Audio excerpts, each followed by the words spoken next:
ओम नमे भगवते वासुदेवाय नमः। बोलो भगवान श्री कृष्ण की जय हो।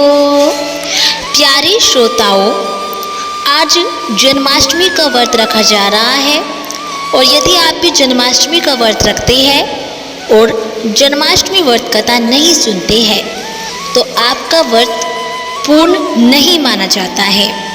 यदि आपने भी जन्माष्टमी व्रत रखा है तो इस कथा को अवश्य सुने। आइए जानते हैं जन्माष्टमी व्रत कथा क्या है। एक बार इंद्र महाराज ने कहा कि हे ब्रह्मपुत्र, हे मुनियों में श्रेष्ठ, सभी शास्त्रों के ज्ञाता, हे देव, व्रतों में उत्तम उस व्रत को बताइए जिस व्रत से मनुष्य को मुक्ति लाभ प्राप्त हो सके, तथा हे ब्राह्मण, उस व्रत से प्राणियों को भोग व मोक्ष भी प्राप्त हो जाए। इंद्र की बातों को सुनकर नारद जी ने कहा कि त्रेता युग के अंत में और द्वापर युग के प्रारंभ समय में निंदित कर्म को करने वाला कंस नाम का एक अत्यंत पापी दैत्य हुआ करता था और उस दुष्ट व नीच कर्मी दुराचारी कंस की देवकी नाम की एक सुंदर बहन थी और देवकी के गर्भ से उत्पन्न 8वां पुत्र कंस का वध करेगा। नारद जी की बातें सुनकर इंद्र जी ने कहा कि हे महात्मे, उस दुराचारी कंस की कथा का विस्तार पूर्वक वर्णन कीजिए। क्या यह संभव है कि देवकी के गर्भ से उत्पन्न 8वां पुत्र अपने मामा कंस की हत्या करेगा?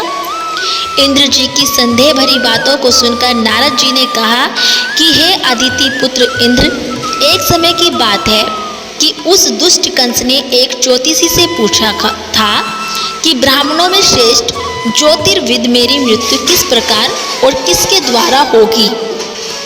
ज्योतिषी बोले कि हे दानवों में श्रेष्ठ कंस, वसुदेव के धर्मपत्नी देवकी जो वाक्पटु है और आपकी बहन भी है, उसी के गर्भ से उत्पन्न उसका 8वां पुत्र जो कि शत्रुओं को भी पराजित करके इस संसार में कृष्ण के नाम से विख्यात होगा, वही एक समय सूर्योदय काल में आपका वध करेगा।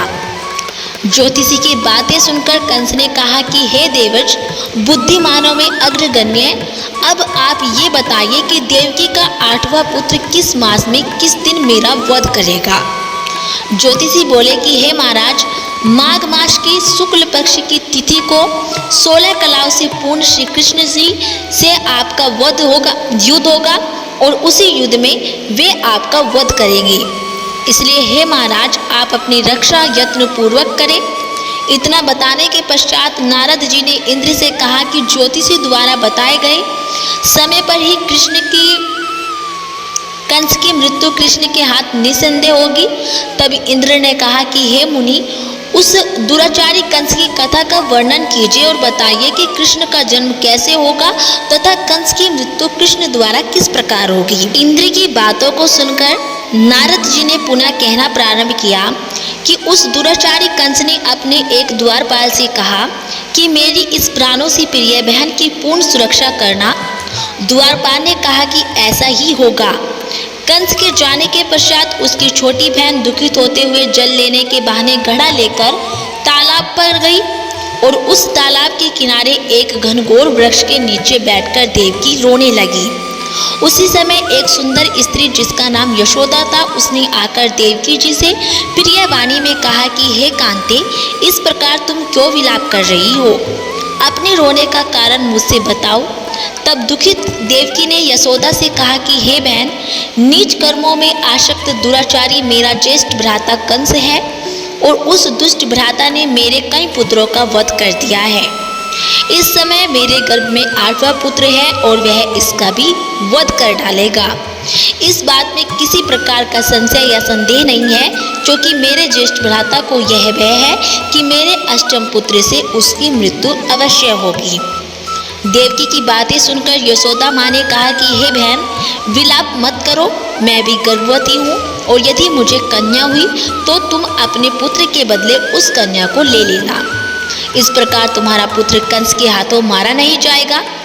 तदंतर कंस ने अपने द्वारपाल से पूछा कि देवकी कहाँ है? इस समय वह दिखाई नहीं दे रही है। तब द्वारपाल ने कंस से नम्र वाणी में कहा कि हे महाराज, आपकी बहन जल लेने तालाब पर गई हुई है। यह सुनते ही कंस क्रोधित हो उठा और उसने द्वारपाल को उसी स्थान पर जाने को कहा जहां वह गई हुई थी। द्वारपाल की दृष्टि तालाब के पास देवकी पर पड़ी। तब उसने कहा कि आप किस कारण से यहाँ आई है। उसकी बातें सुनकर देवकी ने कहा कि मेरे गृह में जल नहीं था, जिसे लेने में जलाशय पर आई हुई हूँ। इसके पश्चात देवकी अपने गृह की ओर चली गई और कंस ने पुनः द्वारपाल से कहा कि इस गृह में मेरी बहन की तुम पूर्णतः रक्षा करो। अब कंस को इतना भय लगने लगा कि गृह के भीतर दरवाजों में विशाल ताले बंद करवा दिए और दरवाजे के बाहर दैत्यों और राक्षसों को पहरेदारी के लिए नियुक्त कर दिया। कंस हर प्रकार से अपने प्राणों को बचाने के प्रयास कर रहा था और एक समय सिंह राशि के सूर्य में आकाश मंडल में जलाधारी मेघों ने अपना प्रभुत्व स्थापित किया और भादव मास की कृष्ण पक्ष की अष्टमी तिथि को घनघोर अर्धरात्रि थी। उस समय चंद्रमा भी वर्ष राशि में था और रोहिणी नक्षत्र बुधवार के दिन सौभाग्य योग से संयुक्त चंद्रमा के आधी रात में उदय होने पर आधी रात के उत्तर एक घड़ी जब हो जाए तो श्रुति स्मृति पूर्णोक्त फल निसंदेह प्राप्त होता है। इस प्रकार बताते हुए नारद जी ने इंद्र से कहा कि ऐसे विजय नामक शुभ मुहूर्त में श्री कृष्ण भगवान जी का जन्म हुआ और श्री कृष्ण के प्रभाव से ही उसी क्षण बंदी गृह के दरवाजे स्वयं खुल गए और द्वार पर पहरा देने वाले पहरेदार राक्षस सभी मूर्छित हो गए। देवकी ने उसी क्षण अपने पति वसुदेव से कहा कि हे स्वामी, आप निद्रा का त्याग करें और मेरे इस अष्टम पुत्र को गोकुल में ले जाइए। वहाँ इस पुत्र को नंद गोप की धर्मपत्नी यशोदा को दे दो। उस समय यमुना जी पूर्ण रूप से बाढ़ग्रस्त थी, किंतु जब वासुदेव जी बालक कृष्ण को सूप में लेकर यमुना जी को पार करने के लिए उतरे, उसी क्षण बालक के चरणों का स्पर्श होते ही यमुना जी अपने पूर्व स्थिर रूप में आ गई और किसी प्रकार वसुदेव जी गोकुल पहुँचे और नंद के गृह में प्रवेश करके उन्होंने अपना पुत्र तत्काल उन्हें दे दिया और उसके बदले में उनकी कन्या ले ली और वे तत्क्षण वहाँ से वापस आकर कंस के बंदी गृह में पहुँच गई। प्रातःकाल जब सभी राक्षस पहरेदार निद्रा से जागे तो कंस ने द्वारपाल से पूछा कि अब देवकी के गर्भ से क्या हुआ है, इस बात का पता लगाकर मुझे बताइए। द्वारपालों ने महाराज की आज्ञा को मानते हुए कारागार में जाकर देखा तो वहां देवकी की गोद में एक कन्या थी, जिसे देखकर द्वारपालों ने कंस को सूचित किया, किंतु कंस को तो उस कन्या से भय होने लगा। अतः वह स्वयं कारागार में गया और उसने देवकी की गोद से कन्या को झपट लिया और उसे एक पत्थर की चट्टान पर पटक दिया, किंतु वह कन्या विष्णु की माया से आकाश की ओर चली गई और अंतरिक्ष में जाकर विद्युत के रूप में परिणित हो गई। उसने कंस से कहा कि हे दुष्ट, तुझे मारने वाला गोकुल में नंद के गृह में उत्पन्न हो चुका है और उसी से तेरी मृत्यु सुनिश्चित है। मेरा नाम तो वैष्णवी है और मैं संसार के कर्ता भगवान विष्णु की माया से उत्पन्न हुई हूँ। इतना कहकर वह स्वर्ग की ओर चली गई और उस आकाशवाणी को सुनकर कंस क्रोधित हो उठा और उसने नंद जी के गृह में पूतना राक्षसी को कृष्ण का वध करने के लिए भेजा, किंतु जब वह राक्षसी कृष्ण को स्तनपान कराने लगी तो कृष्ण ने उसके स्तन से उसके प्राणों को खींच लिया और वह राक्षसी कृष्ण कृष्ण कहते हुए मृत्यु को प्राप्त हो गई।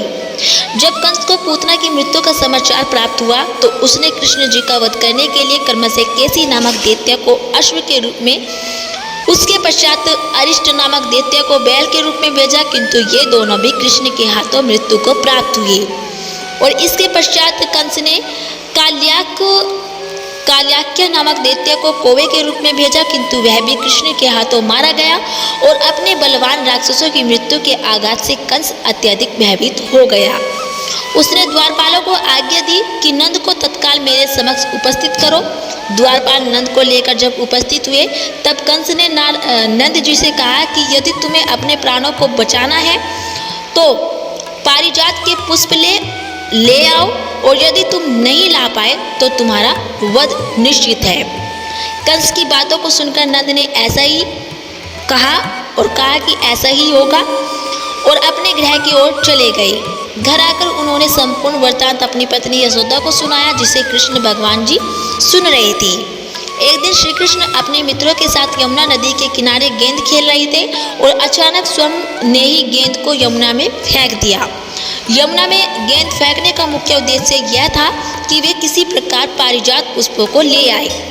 अतः वे कदम्ब के वृक्ष पर चढ़कर यमुना में कूद पड़े और कृष्ण के यमुना में कूदने का समाचार श्रीधर नामक गोपाल ने यशोदा को सुनाया और यह सुनकर यशोदा भागती हुई यमुना नदी के किनारे आ पहुंची और उसने यमुना नदी की प्रार्थना करते हुए कहा कि हे यमुना, यदि मैं बालक को देखूंगी तो भाद्रपद मास की रोहिणी युक्त अष्टमी का व्रत अवश्य करूंगी, क्योंकि दया, दान, सज्जन प्राणी, ब्राह्मण कुल में जन्म, रोहिणी युक्त अष्टमी, गंगाजल एकादशी, गया श्राद्ध और रोहिणी व्रत से ये सभी दुर्लभ है। हजारों अश्वमेघ यज्ञ, सहस्त्रों राजसूय यज्ञ, दान, तीर्थ और व्रत करने से जो फल प्राप्त होता है वह सब कृष्णाष्टमी के व्रत को करने से प्राप्त होता है। यह बात नारद ऋषि ने इंद्र से कही और इंद्र महाराज ने कहा कि हे मुनियों में श्रेष्ठ नारद, यमुना नदी में कूदने के बाद उस बाल रूपी कृष्ण ने पाताल में जाकर क्या किया, यह संपूर्ण वृत्तांत भी बताइए। नारद जी ने कहा कि हे इंद्र, पाताल में उस बालक से नागराज की पत्नी ने कहा कि तुम यहाँ क्या कर रहे हो, कहाँ से आए हो और यहाँ आने का क्या प्रयोजन है। नाग पत्नी बोली कि हे कृष्ण, क्या तूने द्रुत क्रीड़ा की है जिसमें अपना समस्त धन हार गया है? यदि यह बात ठीक है तो कंकड़, मुकुट और मणियों का हार लेकर अपने गृह चले जाओ, क्योंकि इस समय मेरे स्वामी शयन कर रहे हैं। यदि वे उठ गए तो वे तुम्हारा भक्षण कर जाएंगे। नागपत्नी की बातें सुनकर कृष्ण महाराज जी ने कहा कि हे कांते, मैं किस प्रयोजन से यहाँ आया हूँ वह वृत्तांत मैं तुम्हें बताता हूँ। समझ लो कि मैं कालिया नाग के मस्तक को कंस के साथ धूत में हार चुका हूँ और वही लेने में आया हूँ। बालक कृष्ण की इस बात को सुनकर नागपत्नी अत्यंत क्रोधित हो उठी और अपने सोए हुए पति को उठाते हुए उसने कहा कि हे स्वामी, आपके घर यह शत्रु आया है, अतः आप इसका हनन कीजिए। अपनी स्वामिनी की बातों को सुनकर कालिया नाग निद्रा व्यवस्था से जाग पड़ा और बालक कृष्ण से युद्ध करने लगा और इस युद्ध में कृष्ण जी को मूर्छा आ गई और उसी मूर्छा को दूर करने के लिए उन्होंने गरुड़ का स्मरण किया। स्मरण होते ही गरुड़ वहां आ गए और श्री कृष्ण अब गरुड़ पर चढ़कर कालिया नाग से युद्ध करने लगे और उन्होंने कालिया नाग को युद्ध में पराजित कर दिया। अब कालिया नाग ने भली भांति जान लिया था कि मैं जिनसे युद्ध कर रहा हूँ वे भगवान विष्णु के अवतार श्री कृष्ण ही हैं। अतः उन्होंने कृष्ण के चरणों में साष्टांग प्रणाम किया और पारिजात से उत्पन्न बहुत से पुष्पों को मुकुट में रखकर कृष्ण जी को भेंट किया। जब कृष्ण चलने को हुए तब कालिया नाग की पत्नी ने कहा है कि स्वामी, मैं कृष्ण को नहीं जान पाई। हे जनार्दन, मंत्र रहित, क्रिया रहित, भक्तिभाव रहित मेरी रक्षा कीजिए। हे प्रभु, मेरे स्वामी मुझे वापस दे दो। तब श्री कृष्ण जी ने कहा कि हे सर्पिणी, दैत्यों में जो सबसे बलवान है उस कंस के सामने मैं तेरे पति को ले जाकर छोड़ दूंगा, अन्यथा तुम अपने गृह को चली जाओ। अब श्री कृष्ण कालियानाग के फन पर नृत्य करते हुए यमुना के ऊपर आ गए और तदंतर कालिया की फुंकार से तीनों लोग कंपायमान हो गए और कृष्ण कंस की मथुरा नगरी को चल दिए और वहाँ कमल पुष्पों को देखकर यमुना के मध्य जलाशय में वह कालिया सर्प भी चला गया। इधर कंस भी विस्मित हो गया तथा कृष्ण प्रसन्नचित होकर गोकुल लौट आए और उनके गोकुल आने पर उनकी माता यशोदा ने विभिन्न प्रकार के उत्सव बनाए। और अब इंद्र ने नारद जी से पूछा कि हे महामुनि, संसार के प्राणी बालक श्री कृष्ण के आने पर अत्यधिक आनंदित हुए। आखिर श्री कृष्ण ने क्या क्या चरित्र किया वह सभी आप मुझे बताने की कृपा करें। नारद जी ने इंद्र से कहा कि मन को हरने वाला मथुरा नगर यमुना नदी के दक्षिण भाग में स्थित है और वहाँ कंस का महाबलशाली भाई चाणूर रहता था। उस चाणूर से श्री कृष्ण के मलयुद्ध की घोषणा की गई। हे इंद्र, कृष्ण एवं चाणूर का मलयुद्ध अत्यंत आश्चर्यजनक था। चाणूर की अपेक्षा कृष्ण बाल रूप में थे। मेरी भेरी शंख और मृदंग के शब्दों के साथ कंस और केसी इस युद्ध को मथुरा की जनसभा के मध्य देख रहे थे और श्री कृष्ण ने अपने पैरों को चाणूर के गले में फंसाकर उसका वध कर दिया था और चाणूर की मृत्यु के पश्चात उसका मलयुद्ध केसी के साथ हुआ। अंत में केसी भी युद्ध में कृष्ण के द्वारा मारा गया और केसी की मृत्यु के प्रांत मलयुद्ध देख रहे सभी प्राणी श्री कृष्ण की जय जयकार करने लगे थे। बालक श्री कृष्ण द्वारा चाणूर और केसी का वध होना कंस के लिए अत्यंत हृदय विदारक था और अतः उसने सैनिकों को बुलाकर उन्हें आज्ञा दी कि तुम सभी अस्त्र शस्त्रों से सुसज्जित होकर कृष्ण से युद्ध करो। हे इंद्र, उसी क्षण श्री कृष्ण ने गरुड़, बलराम तथा सुदर्शन चक्र का ध्यान किया, जिसके परिणाम स्वरूप बलदेव जी सुदर्शन चक्र लेकर गरुड़ पर आरूढ़ होकर आए और उन्हें आता देखकर बालक कृष्ण ने सुदर्शन चक्र को उनसे लेकर स्वयं गरुड़ की पीठ पर बैठकर न जाने कितने ही राक्षसों और दैत्यों का वध कर दिया और कितने को शरीर अंग भंग कर दिए थे। इस युद्ध में श्री कृष्ण और बलदेव ने असंख्य दैत्यों का वध किया और बलराम जी ने अपने आयुध शस्त्र हल से और कृष्ण ने सुदर्शन चक्र से माघ मास की शुक्ल पक्ष की सप्तमी को विशाल दैत्यों के समूह का सर्वनाश किया।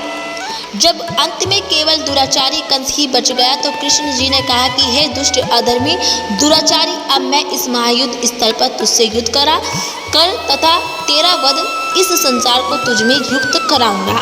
यह कहते हुए श्री कृष्ण जी ने उसके केसों को पकड़ लिया और कंस को घुमाकर पृथ्वी पर पटक दिया और जिससे वह मृत्यु को प्राप्त हुआ। कंस के मरने पर देवताओं ने शंख घोष व पुष्प वृष्टि की और वहां उपस्थित समुदाय श्री कृष्ण की जय जयकार कर रहा था और कंस की मृत्यु पर नंद, देवकी, वसुदेव, यशोदा और इस संसार के सभी प्राणियों ने हर्ष पर्व मनाया। फिर इस कथा को सुनने के पश्चात इंद्र ने नारद जी से कहा कि हे ऋषि, इस कृष्ण जन्माष्टमी का पूर्ण विधान बताइए एवं इसके करने से क्या पुण्य प्राप्त होता है और इस व्रत की विधि क्या है ये भी बताइए। नारद जी ने कहा कि हे इंद्र, भाद्रपद मास की कृष्ण जन्माष्टमी को इस व्रत को करना चाहिए और उस दिन ब्रह्मचर्य आदि नियमों का पालन करते हुए श्री कृष्ण जी का स्थापन करना चाहिए और सर्वप्रथम श्री कृष्ण जी की मूर्ति स्वर्ण कलश के ऊपर स्थापित करके चंदन, धूप, पुष्प, कमल पुष्प आदि से श्री कृष्ण प्रतिमा को वस्त्र से वेष्टित कर विधि पूर्वक अर्चना करें और गुरुचि, छोटी पीतल और सोंठ को श्री कृष्ण के आगे अलग अलग रखें। इसके पश्चात भगवान विष्णु के 10 रूपों को देवकी सहित स्थापित करें। हरि के सानिध्य में भगवान विष्णु के 10 अवतारों गोपिका, यशोदा, वसुदेव, नंद, बलदेव, देवकी, गायों, वत्स, कालिया, यमुना नदी, गोपगण और गोप पुत्रों का पूजन करें और इसके पश्चात 8वें वर्ष की समाप्ति पर इस महत्वपूर्ण व्रत का उद्यापन कर्म में भी करें। यथाशक्ति विधान द्वारा श्री कृष्ण जी की स्वर्ण प्रतिमा बनाए और इसके पश्चात मत्स्य कूर्म इस मंत्र द्वारा अर्चनादि करें और आचार्य ब्रह्मा तथा 8 ऋत्विजों का वैदिक रीति से वर्ण करें और प्रतिदिन ब्राह्मण को दक्षिणा और भोजन देकर प्रसन्न करें। अब जान लेते हैं इसकी पूर्ण विधि। उपवास की पूर्व रात्रि को हल्का भोजन करें और ब्रह्मचर्य का पालन करें और उपवास के दिन प्रातःकाल स्नान आदि नित्य कर्मों से निवृत्त हो जाए और उसके पश्चात सूर्य, सोम, यम, काल, संधि, भूत, पवन, दिक्पति, भूमि, आकाश, खेचर, अमर और ब्रह्मादि को नमस्कार कर पूर्व या उत्तर दिशा की ओर मुख करके बैठें और इसके बाद जल, फल, कुश और गंध लेकर संकल्प करें और फिर मध्याह्न के समय काले तिलों के जल से स्नान कर देवकी जी के लिए सूती का ग्रह नियत करें और तत्पश्चात भगवान श्री कृष्ण की मूर्ति या चित्र स्थापित करें और मूर्ति में बालक श्री कृष्ण को स्तनपान कराती हुई देवकी हो और लक्ष्मी जी उनके चरण स्पर्श किए हो अथवा ऐसे भाव होने चाहिए और इसके बाद विधि विधान से पूजन करें और पूजन में देवकी, वसुदेव, बलदेव, नंद, यशोदा और लक्ष्मी इन सब का नाम क्रमशः निर्दिष्ट करना चाहिए